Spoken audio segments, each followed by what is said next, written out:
Hello, primitas! Hello, my Hello! primitas. How are you? Good. Good. Ready for Mimir, but we're good. We're here in the word. Amen. Okay, so Genesis 37, verse 18. Now, when they saw him afar off, even before he came near them, conspired against him to kill him.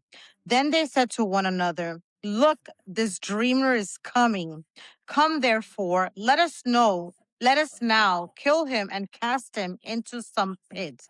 And we shall say, Some wild beast has devoured him. We shall see what will come of his dreams. But Reuben heard it, and he delivered him out of their hands and said, Let us not kill him. And Reuben said to them, Shed no blood, but cast him into his pit, which is in the wilderness, and do not lay a hand on him, that he might deliver him out of their hands and bring him back to his father. So it came to pass when Joseph had come to his brothers that they stripped Joseph of his tunic, the tunic of many colors that was on him. Then they took him and cast him into a pit, and the pit was empty. There was no water in it. And they sat down to eat a meal. Then they lifted their eyes and looked, and there was a company of Ishmaelites Mm-hmm. coming from Gilead with their camels, bearing spices, balm, and myrrh, on their way to carry them down to Egypt.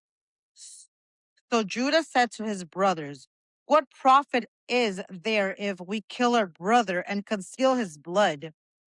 Come and let us sell him to the what is it? Ishmaelites, and let not our hands be upon him, but he is our brother and our flesh. And his brothers listened. Chapter 37, verse 28. Uh-huh. So when the Midianite merchants came by, his brothers pulled Joseph up out of the cistern and sold him for 20 shekels of silver to the Ishmaelites who took him to Egypt. When Reuben returned to the cistern and saw that Joseph was not there, he tore his clothes. He went back to his brothers and said, That boy isn't there. Where can I turn to now? Then they got Joseph's robe, slaughtered a goat, and dipped the robe in the blood. They took the ornamented robe back to their father and said, We found this. Examine it to see whether it is your son's robe. He recognized it and said, It is my son's robe. Some ferocious animal has devoured him. Joseph has surely been torn to pieces. Then Jacob tore his clothes, put on a sackcloth, and mourned for his son many days.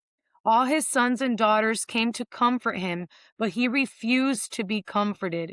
No, he said, in mourning will I go down to the grave to my son. So his father wept for him. Meanwhile, the Midianites sold Joseph in Egypt to Potiphar, one of Pharaoh's officials, the captain of the guard. Wow. Okay, so we're going to start to break this down starting on verse 18. And this was a really hard read, and it's really emotional because there's so much that's happening in these verses. So when we start on verse 18, it tells us that they saw Joseph coming from afar. The brothers did. And before he even came to them, they were already planning to kill him. So now we know that he wasn't just walking from around the corner, that he was coming from a long distance. He traveled a long way to go look for his brothers, approximately 60 to 70 miles. But I'm assuming that maybe he was dirty. It's hot because in that area, it's really hot. And maybe after finally arriving to his destination, Joseph is like, man, thank God, my trip is like almost over, because he's about to meet with his brothers. But what he doesn't know is that his brothers already saw him coming from a distance. And what's so crazy is that when they see him, before they even say anything, before they even, I don't know, like if I saw my brother coming from afar or something, I'd be excited. I'd be like, oh, with a smile, or I saw you girls and I'm like, oh, there they are, here they come. Like, I can't wait to hug them or whatever. But they had enough time from when Joseph reached them to plot that they were about to kill him. So they began to make plans to kill them. And this isn't like just a on the whim impulsive thing, or they're just, no, It's they talked and it said premeditated murder. exactly. This was like straight up premeditated murder because they talked about it and they agreed and then they planned it together. Turn to James chapter 1, verses 14 through 15. Who can read that? What is it, James? 1, chapter 1, verses 14 through 15. It says, but each one is tempted when he is drawn away by his own desires and enticed. Then, when desire has conceived, it gives birth to sin, and sin, when it's full grown, brings forth death. That is crazy. So here James is telling us that this isn't a new concept. He's telling us exactly what we're watching about to happen here. And if we go back through everything that we've read from Genesis chapter 37, we're going to see that this is a progression like James is talking about. Because first the brother saw that he was the Favored? favorite. Right. And it says that because he was the favorite, they what? Envied him?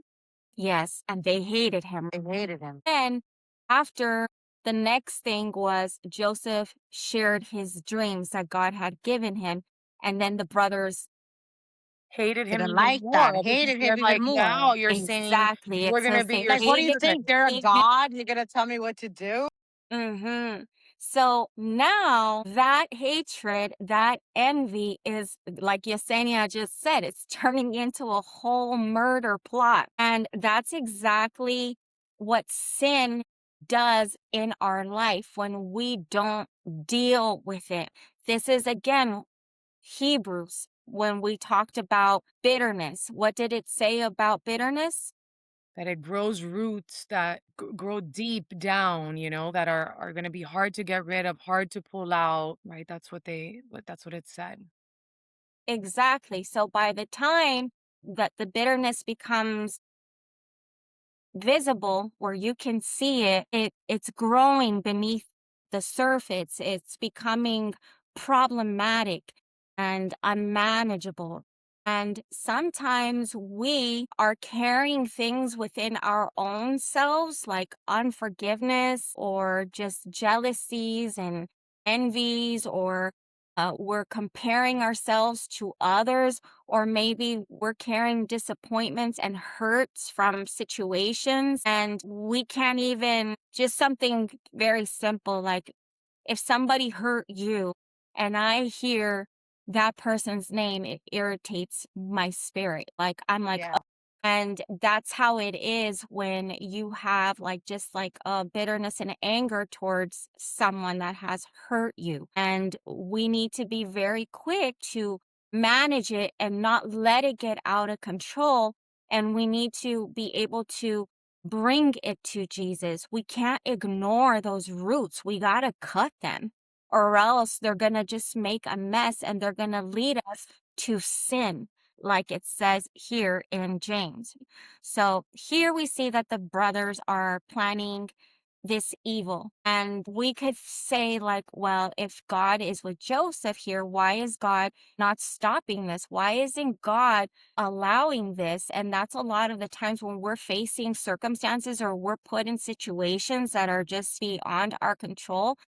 I ask those questions like, man, God, like, why are you allowing this to happen? Like, why is this going on? And I think that we can all relate to that. Like, God, like, just make it stop. Like, just make it stop already. But we have to remember that God is not the one that put the hatred in the brothers' hearts. This was a slow, like, progression of events that they grew up watching for 17 years. The brothers wanted to do evil because of what was already in their own hearts. And they are responsible, just like we are responsible for all the decisions and the choices that we make. And there's a verse in Proverbs 19. We can turn there. Proverbs 19, what? Proverbs 19, verse 21. Many are the plans in a man's heart, but it is the Lord's purpose that prevails. And that is so amazing because these brothers have a plan. What's their plan? To kill Joseph. But God, according to this Proverbs, has a greater one. So we as humans, we make decisions, we make plans, but God's purpose and God's plans are never threatened by any of the choices or plans that we make. So let's look at Genesis 37, verses 19 through 20, where they start to just say, this is where now it becomes the premeditated murder, because they look at one another and they're like, here comes the dreamer. The one that thinks he's all that, in our Uh-huh. words. Yeah. And then they say, what do they say after? They're like, here comes the dreamer. And then they're like, okay, well, let's kill him. And that's just crazy because they're premeditating this murder, and they're sitting here and they're talking about this, and they are making a plan, and they're deciding what they are going to do before Joseph even gets there. And that's so crazy because, again, sin is like that weed. It just spreads and spreads and spreads and spreads. And it starts in our hearts again when we don't deal with it. That's why the word says that the heart is desperately wicked. And if we keep on feeding it and feeding it and feeding it, eventually it's going to show up in the way that we act. They don't just want Joseph gone, they want all of him, God. And they say that later on, like, I can hear like the sarcasm in their voices, almost like, and then once we kill him, then we're going to see what's going to happen with it, with his dreams, because those dreams have been bothering them ever since Joseph shared them. And it's almost like, instead of asking, could God really be speaking to this kid? Their whole solution to the situation is, well, let's make sure that this never happens. And that's so sad because they're focusing on how to get rid of this kid, and they never stop to ask, like, what God might be doing in this whole situation. I can relate to this because I've struggled with anger a lot. And this is something that the Lord has really dealt with me because I could be very hot tempered. And when we're hurt, when we act on our emotions or jealousies, or we are bitter and we're angry, it's like black. All Yeah. you see is red. And Stone them. yes, It exactly. is. Because we don't see, yeah, Clearly. we Yeah. just go 100% and we just think the worst. It's true. And anger can keep us from seeing things clearly. And when we can't see things clearly, then we can't hear God's voice. And if we're not listening to God's voice, then we're going to take matters into our own hands, and we're going to make a mess, and we're going to make decisions that are going to have long-term consequences in our lives. And here's another thing that I noticed as I was reading this. They're not like, "Oh, what? Let's just scare him. Let's scare him straight so that he stops being annoying or whatever." Like, or we're going to teach this kid a lesson because he thinks he's the favorite. Dad loves him and dad, blah, blah, blah, blah. No, they're straight like, let's kill him. That's how far they have come because of their hatred, because of their jealousy, because of their envy towards this kid. One bad attitude turns into another bad attitude. One unchecked thought turns into another unchecked thought. And before you know it, your heart is going to end up somewhere you never imagined. Proverbs 4 Proverbs what? I'm sorry. or 23. It says, keep your heart with all diligence, for out of it spring the issues of life. So it says, keep your heart. So, in other words, guard your heart, not In my just your Bible, it says, actions, guard your heart. Yeah. your heart, because that's where everything starts. Then they go on and they say, okay, we're going to see what becomes of his dreams. They're convinced that we're in control of the situation. We have a plan. We have a scheme. We're going to kill him. We're going to kill these dreams. And that's just like us. Like we make these plans and we think that we have everything figured out and we think that we're big and bad and that we have everything under control. But again, back to the Proverbs, it says that many are the plans in the mind of the man, but the purpose it is of the Lord that will stand, the Proverbs that we read earlier. And they don't know it yet, but God is about to be like, oh, yeah, how cute your little plans. This is kind of building that tension because here's Joseph now. He's walking towards his brother while they're planning to kill him. And this part to me is so heartbreaking because then it says that Reuben, he's the older brother and he hears what his other brothers are saying and he says, let's not take his life. At least so he was the only one that had a bit of common sense. Because I was gonna say before we started, I'm like, man, did not one person, because you know how you're in a group of people or you're talking, does not one person when you're getting out of control say, hey, don't take it that way, or hey, let's not do this. At least one person. So thank God for Ruben.